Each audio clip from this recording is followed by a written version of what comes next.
welcome to Yesterday's Canada, podcast number 8, a podcast series to explain Canadian history from 1713 to 1800 AD.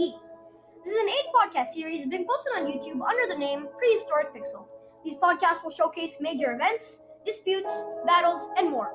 Stay tuned for other episodes that we're going to be posting, because this is the last one in the series. Our topic today is Canadian history from 1790 to 1800 AD. A significant chapter in the study of the maritime geography of the northwest coast of North America was opened by British Captain George Vancouver, who set out on a 3-year survey of the coast. Concurrently, diplomacy was at work when Spain ratified the Nootka Convention, re-announcing its claims to the Pacific Northwest and opening the door for British and American influence to spread over the region.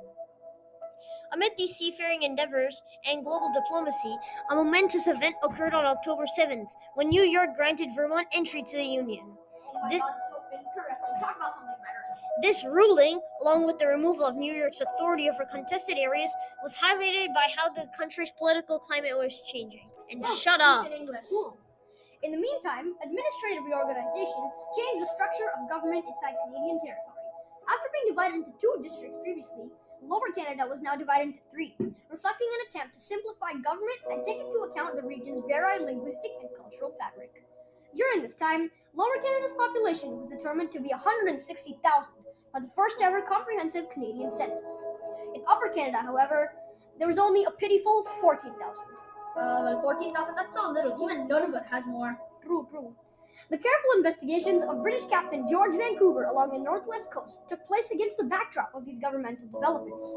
Even after years of intensive searching, Vancouver's efforts were unable to reveal the Northwest Passage, highlighting the difficult obstacles presented by the area's untamed landscape and erratic sea conditions. Maybe it's also due to, because in order to find the Northwest Passage, it needs to be not covered in ice, and it's covered in ice for, 99% of the year. It's true. Maybe he didn't know that back in the day, or he was just dumb. Anyway, Canada's political and constitutional landscape experienced significant changes during these exploratory endeavors. A new era was ushered in when the Constitutional Act of 1791 was passed, dividing Quebec into Lower Canada, which was primarily home to the French-speaking people, and Upper Canada, which was populated primarily by English immigrants from America. The goal of this constitutional framework was to accommodate the linguistic and cultural variety of the Canadian territory while promoting stability and harmony. So the Constitution must have come with lots of social and economic repercussions. Oh, hell no. It didn't come with any social or economic repercussions. However, Upper Canada became a leader in British Empire for human rights when the Act Against Slavery was passed there in July of 1791. This was a major step towards the elimination of slavery throughout the empire. Good. Slavery's getting destroyed. Not all is good, however. Stop interrupting and listen. Sorry. As many black loyalists in New Brunswick and Nova Scotia migrated to Sierra Leone and West Africa, mainly because the promises of land in Canada were not kept by the British. Bad British. F minus. You always get F minus. Oh, sorry. In addition, the economy flourished, propelled by protective tariffs designed to encourage the production of lumber in order to satisfy the demands of the British Navy. At the same time, the opening of Lake Ontario to merchant vessel traffic allowed trade networks to emerge, spurring regional integration and economic development. In the midst of this dynamic political, economic, and social environment, institutional frameworks were established. York's ascension to the capital of Upper Canada and the founding of the Bar of Quebec Isn't York like Toronto or something? It's around the area. Oh, yeah. marked the beginning of the development of the legal and administrative systems inside the Canadian territories. The turbulent events of the French Revolution transpired across the Atlantic amid these regional processes, transforming the political and social terrain of Europe and beyond, like Canada. The principles of liberty, equality, and fraternity resonated around the world, sparking discussions on citizenship, government, and human rights, as well as movements for social and political reforms. A huge change in geopolitics took place on October 1st when Spain returned the enormous region of Louisiana to France. Karim's favorite place. Louisburg. It's not Louisburg, it's a different place. This choice changed alliances and strategic interests in North America and had an impact on diplomatic circles.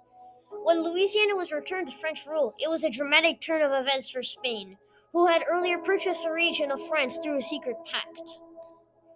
The transfer of Louisiana back to French hands underscored France's ambitions to reassert its influence in the New World, setting the stage for future territorial disputes and power struggles in the region.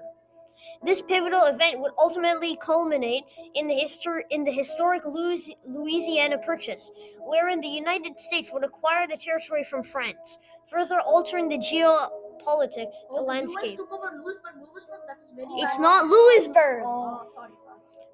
From the gathering of the Estates General in 1789 to the establishment of the French consulate in 1799, the French Revolution continues to be a crucial time in French history. And Canadian history, because we're talking about Yep, it right now. marked by political and social turmoil. With its roots in the intricate interaction of social, political, and economic elements, the revolution brought about a significant change in both philosophy and government. The storming of the Bastille in July of 1789, which was sparked by a financial crisis and massive social unrest, represented the fall of the Ancien regime and started of the radical changes. In the years that followed, France struggled to maintain political power in the face of military setbacks and economic downturn. Why? The French First Republic was established when the monarchy was overthrown. So basically, the king was like, oh, he got his head cut off. You ever heard the guillotine? Marie Antoinette? Oh, you've probably heard of it. Still, the internal turmoil continued, as leading to suspension of a constitution and the reign of terror, which saw thousands of people put in debt in an atmosphere of distrust and terror. Basically, even if you said you liked the king, you get killed. Oh. Kind of like, communists. The king's supporters would be killed on Yep, sight. like immediately. The revolution established the foundational ideas of liberal democracy, such as the Declaration of Rights and the end of feudalism, notwithstanding its radicalism. But as a result of internal strife and outside Talking English dangers, already. Come I on. am. Oh, sure. The republic was undermined and eventually replaced by the Directory in 1795.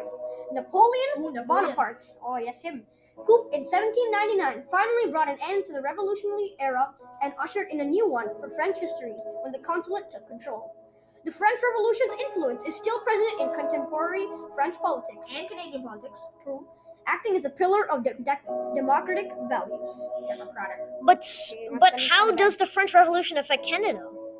Canada was impacted by the French Revolution in many ways, especially in the province of Quebec. Quebec, obviously once known as New France, was not physically close to the hub of the revolutionary, but however, it was nonetheless susceptible to the intellectual fallout from France. The French-speaking people resonated with the Enlightenment principles of liberty, equality, and fraternity, which sparked a growing feeling of nationalism and desire for independence and self-determination in Quebec. Nice. However, the British Canadian authorities took action to quell the revolutionary sympathies out of fear of future instability, civil war, and disruption. Furthermore, the flood of loyalist refugees from the unrest in France altered Canada's political and demographic makeup and strengthened British rule over the country. In addition, the French Revolution and the Napoleonic Wars damaged diplomatic ties and trade channels, which had an effect on Canada's economy. Overall, this century is probably one of the most important centuries in Canadian history, as from the signing of the Treaty of Utrecht to the 7 Years' War to the trading of Canada from France to Britain to the American and French Revolution, it had so many important events that drastically changed Canada's political, social, and economic stability.